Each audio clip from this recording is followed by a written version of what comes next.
And as we approach 6 a.m. here on your Friday, we start with breaking news from overnight. It is the blue screen of death. Many of you will know it well. And right now, global Microsoft outages are affecting users worldwide, from banks to airlines, even our services here at WHAS11. Earlier this morning, that issue was keeping us from logging into computers, accessing certain programs for hours. Our engineering team has been working incredibly hard to get us on the air here for you today. The website Down Detector shows where the outages spiked last night, dropped, and then went back up a few hours ago. Airlines, American, Delta, and United have asked for a global ground stop on all flights while the issue is resolved. That means none of their flights are going out. We've checked, and just one flight out of SDF scheduled for this morning so far has been canceled, but we're keeping an eye on that. Microsoft has been posting to X about the issue. The latest update was about an hour ago when it said there were improvements. We'll keep you posted on the problems throughout GMK as we learn more. All right, we are saying good morning to you through all of that, Kentucky, and I'm Grace McKenna. And I'm Eric King. Let's get you over to Chief Meteorologist Ben Pine for a look at the forecast today, because it's a bit different. If you're about to walk out the door, it's going to feel differently now than you would have felt the last several days. A very good difference out there. Kind of a speckled sky as we look at what's going to be a very nice sunrise here coming up just after 6:30 this morning, and very nice temperatures as well. So low 60s, coolest since July 1st, but that is in the city. When you just get out a little bit farther out in the suburbs and outlying areas, it gets quite a bit cooler, down to 55 in Brandenburg and Madison. So kind of like late spring or early fall out there, nice and crisp, and maybe even a light jacket or a sweatshirt for some of you if you're heading out early this morning. High pressure blocking out the clouds, lots of sunshine today, and where we're situated, we've got a northeast breeze coming out of that area of high pressure and a very light breeze as well. So all pleasant conditions, especially for this time of the year. 70s at lunchtime and lower 80s for this afternoon, just about like yesterday. If you had a chance to get outside and enjoy, you're going to love your Friday. So 50s and 60s getting started. We'll go 78 at noon today, and that forecast high up to 84 degrees, about 5 degrees below normal for this time of the year. We've got your weekend planner, which is looking pretty good coming up, and a look ahead to our next storm chances coming up in the 7-day forecast. Over to mobile traffic tracker this morning. Things are still looking fine out on the roads as we look at our live cams here. Tri-Mark cams and the NDOT cams in the upper right-hand corner of your screen. We've got just a couple of disabled vehicles reported so far off to the side along I-65. No delays, though, with all of our drive times still looking good into downtown.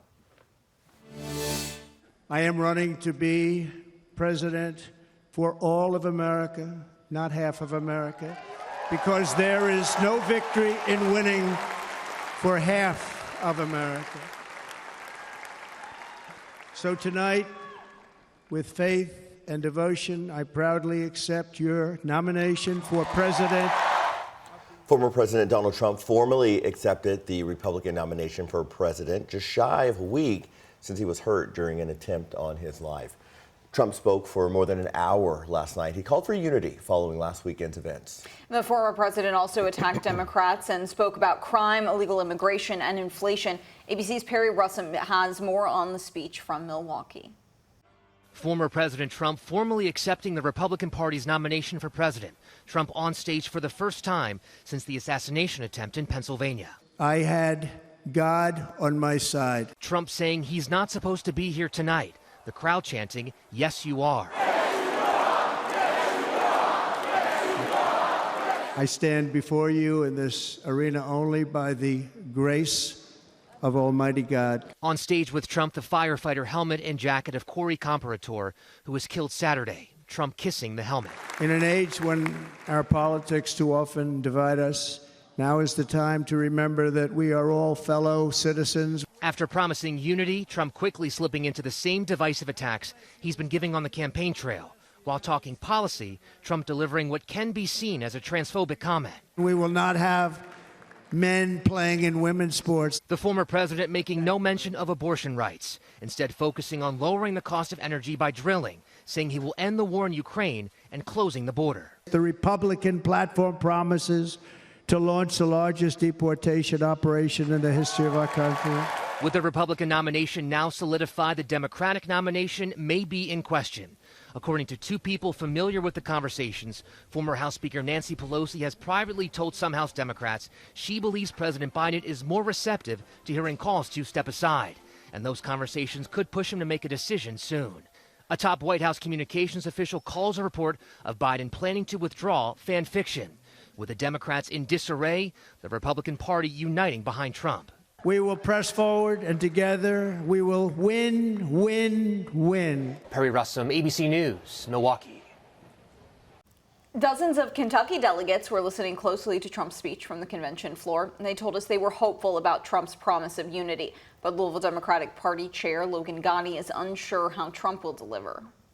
It's actually what we heard back in 2016. It's almost verbatim what happened then. It was, I'm going to bring the country together, I'm going to be the great unifier. This is another instance where Donald Trump is trying to sell something that he cannot provide.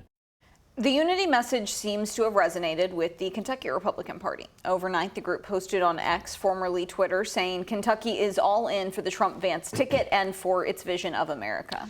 More now on President Biden and the question about him staying in the race. Several news organizations are reporting his departure could come as early as this weekend. Right now, Biden is off the campaign trail after being diagnosed with COVID, but his campaign remains steadfast that he's still running. Our campaign is not working through any scenarios where President Biden is not the top of the ticket. He is and will be the Democratic nominee. Democrats have already pushed back virtual voting for their presidential nominee by a week, and some reports say that move is designed to buy more time to convince Biden to back out. The Democratic National Convention is now set to start August 19th. It'll run through the 22nd. We will, as you'd expect of us, be watching this closely, especially throughout the weekend. We'll keep you updated on air and online as we learn more. Back to our local stories now. The first man arrested in the disappearance of Bardstown's Crystal Rogers wants to be tried separately from the other suspects. Joseph Lawson's attorney officially made the request yesterday in a Nelson County courtroom. Lawson appeared via live video. His attorneys argue his case should be severed from his father's, as Steve Lawson has repeatedly connected his son to Crystal Rogers' disappearance, both in police interviews and grand jury testimony. The attorneys decided to postpone any decisions until next month's court hearing, when Steve Lawson will also be in front of a judge.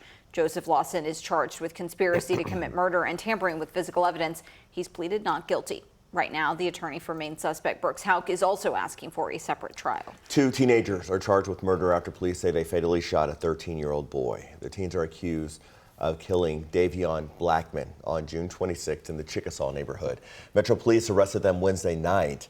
The 15-year-old suspect is charged with murder, while a 16-year-old is charged with conspiracy to murder. Metro Police have not released their identities or any additional information due to their age. Metro Police are also investigating the deadly shooting of a young adult last night in the Portland neighborhood. It happened around 6 on 23rd Street. We're told officers found the victim with gunshot wounds and tried to save him, but he died at the scene.